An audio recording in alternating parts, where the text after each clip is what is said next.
the hearts and minds of the Chinese people, something the Communist Party wanted to control through their own atheistic ideology.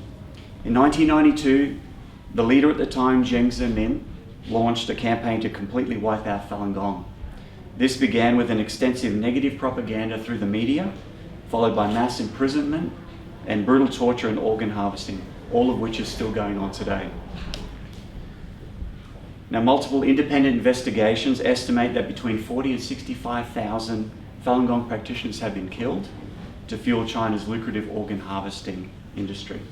Now, this background is important to understand the exhibition. All the artists are practitioners of Falun Gong, and all of them have experienced the many benefits of the practice, and many of them have directly experienced imprisonment and torture. Now, one of the artists, Professor Kunlong Zhang, is one of China's most accomplished sculptors and painters. He was the director of the Sculpture Institute of the Shandong Art Institute, as well as director of its Sculpture Research Institute. In 2001, he was arrested and tortured because of his spiritual practice. After he was released, he started communicating with other artists who practice Falun Gong, and eventually ideas for an exhibition took shape.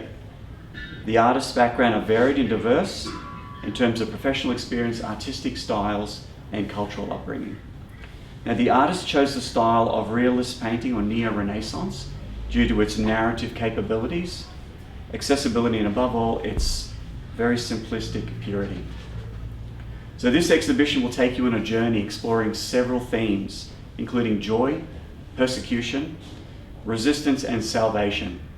And ultimately, you'll get to experience the beauty of Falun Dafa, how it spread, the brutal response from the Chinese Communist Party, and these are some of the most powerful paintings, and a non-violent resistance from practitioners around the world to expose the persecution. So now, I'd like to introduce Councillor Charles Struck from the Forest Lake Word to say a few words. Thank you, Vlad. Let me first acknowledge the traditional owners of the land in which we meet, pay my respects to elders past, present, and emerging. Thank you for the opportunity. I got the invitation from John Dowie, and I didn't know much about Falun Gong other than what I've read over the years in regards to the persecution that was happening in China. And I had a few representatives over the years that I touched base with at one function or another, and they were obviously advocating for a better understanding about what Falun Gong is all about and its teachings. And so when this showing came about, or this display, I was very much interested that this little art gallery out here in Inala, right, is showing actually an artistic, I suppose, I don't know, it's really hard to explain, an artistic flair of what Falun Gong is all about, right through from joy to those other areas that Vlad just spoke about. So we have an international show here, and I believe there's 8 artists represented here of the traveling show that is a worldwide show, an international show. And we're really, I'm very chuffed, and I'm sure Lynn from the art gallery is very happy to be able to make this space available to what is I don't know, I don't call Falun Gong like a religion, but it's somewhat, to me, it's like a religion, but it's also a way of life as well, like Buddhism is in their teachings as well. And I couldn't think of a better place here in Inala, where we have a very diverse community, a community that is very embracive of other religions or other thoughts or other practices, and I just want to thank Dr. Dowie for obviously putting his support behind the organization and this showing. Sarah Hutton, my colleague in Brisbane City Council, it's nice to see you over here as well. And again, thank you for giving me some little time to sort of express my thanks for the organizers of the display here today, and I hope many other communities have the opportunity to experience what I've just experienced with a little 20-minute tour. Thank you very much, Louise, for giving me a more in-depth understanding. So thank you very much. The next speaker, I'd like to read a message from Leanne Leonard, the Minister for Multicultural Affairs. Congratulations to the Art of Zhen Shan Ren International Exhibition and Inala Art Gallery on the opening of a stunning exhibition of works curated around the power of truth, compassion and tolerance. Today's opening ceremony, and indeed the full exhibition, is a wonderful opportunity to celebrate Queensland's diversity and gain a unique insight into the spiritual discipline of Falun Gong through visual art. I am sure the artwork on display will be thought-provoking and will inspire people to learn more about Queensland's multicultural and multi-faith society. When people around the world when people around the world settle in our local communities, they make enormous contributions, bringing professional expertise, starting businesses, employing other Queenslanders, and growing and enriching our schools, sporting clubs, music and the arts. We know Queensland communities thrive when everyone, regardless of culture, language or faith, is supported to connect and contribute. Congratulations again to the artists and organisers. I hope everyone enjoys the opening festivities and the exhibition. So now I'd like to give a warm welcome and introduction to Dr. Dowie, President of the Vietnamese Association, Queensland Chapter, OAM.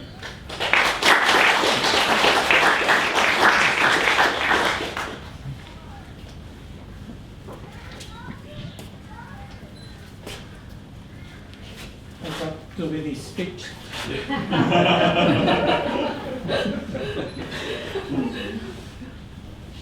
Sorry. Oh yeah, yeah.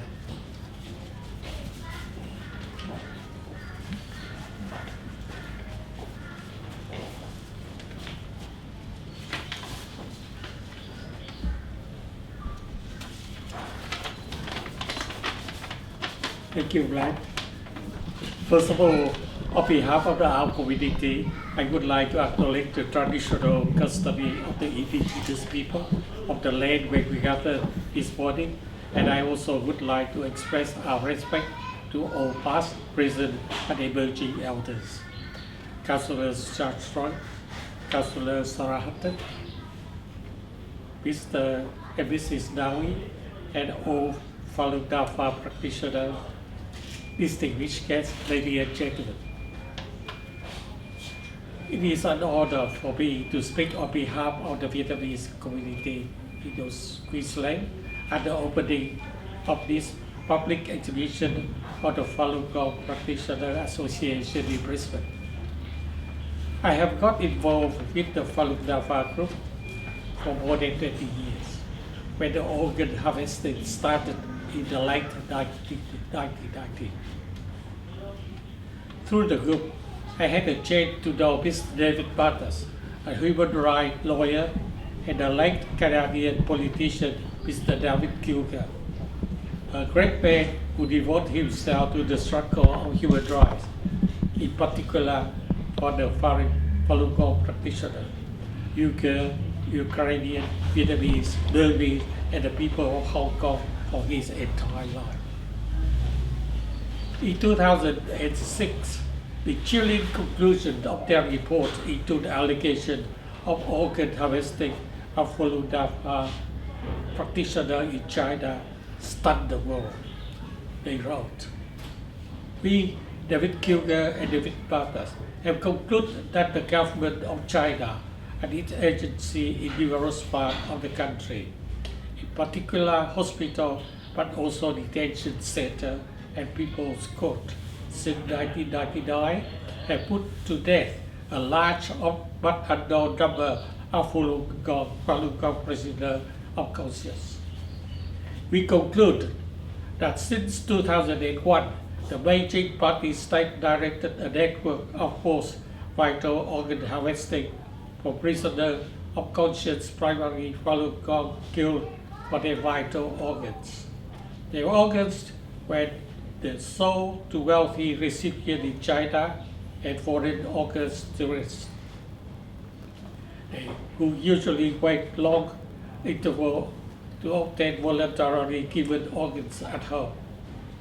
Specifically, we conclude from 18 kinds of evidence that beyond any doubt, between the years of 2001 to 2005, 41,500 organs were sourced for Falun Gong prisoner of conscience killed during the removals.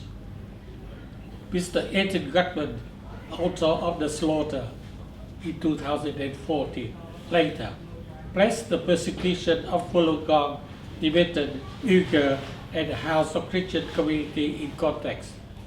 He explained how he arrived at his best estimate that organs of 65,000 Falun Gong and 2,000 to 4,000 Uyghur, Tibetan, and House Christian were pillaged in the 2000 to 2008 periods.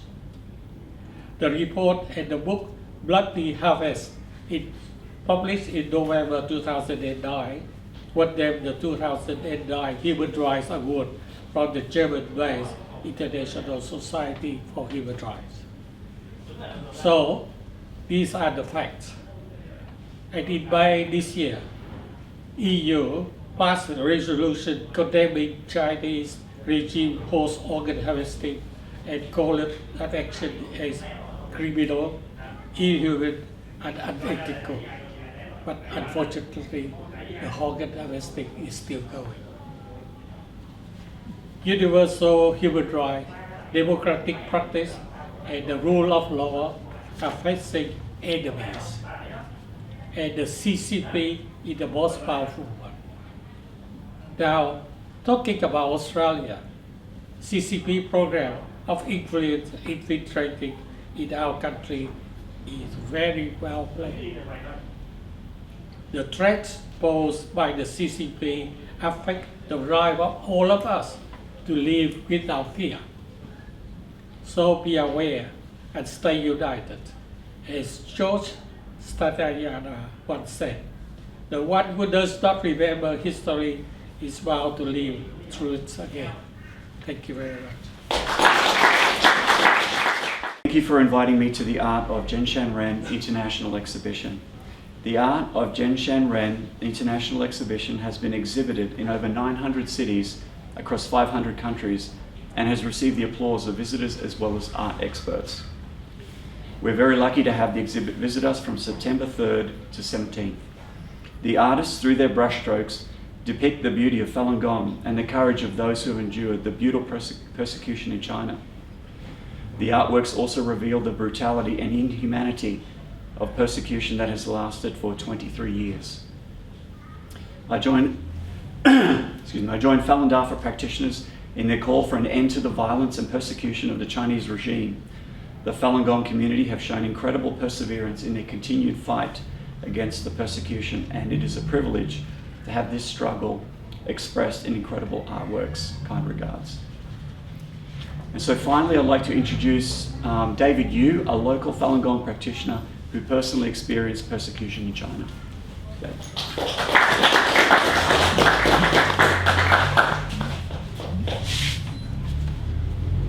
Thank you, Lad. Thank you, everyone.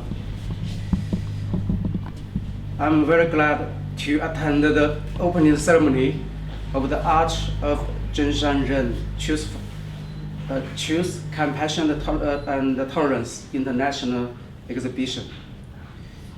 This exhibition provides an opportunity for people to learn about Falun Dafa, also known as Falun Gong, as well as the Chinese Communist Party, the CCP's ongoing persecution of the peaceful cultivation practice in China.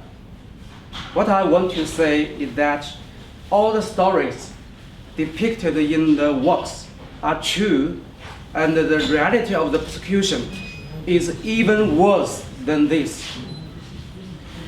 My experience in China can be illustrated as one example. Part 1, background.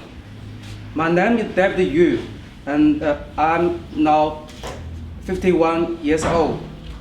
I started practicing Falun Gong in January 1999 when I was a PhD candidate at Tsinghua University, Beijing, China. I got my PhD degree at the University of Queensland in 2017. Falun Gong, also known as Falun Dafa, is an ancient Chinese meditation method based on the Buddha law. The principle of the Falun Dafa is truthfulness, compassion, and tolerance. Zhen Shan Ren. My health and my temper improved a lot after practicing Falun Gong. In my family, my mother-in-law, my elder sister-in-law, my younger sister-in-law, and my wife all practice Falun Gong, which makes us healthy, more peaceful, and more kind-hearted. However, because of the jealousy of the former president Jiang Zemin manipulated the CCP and the state apparatus to launch a brutal persecution of Falun Gong in 1999. This put our family into an excruciating situation. I was once sentenced to prison for 4 years and to forced labor camp for 2 years. My family members also were put into prison and forced labor camp because of our belief in Falun Gong. The total accumulated imprisonment term for our family is 21 years. Part 2, the great harm to my children. My wife, my mother-in-law, my sister-in-law, and I were all arrested on 19th April 2008 in Beijing, just before the opening of Beijing Olympic Games. That illegal arrestment left my 17-year-old son, my 16-month-old daughter, and my elderly father-in-law uncared for. Thus, my family was totally broken into an unstable living condition, like a leaf in the storm.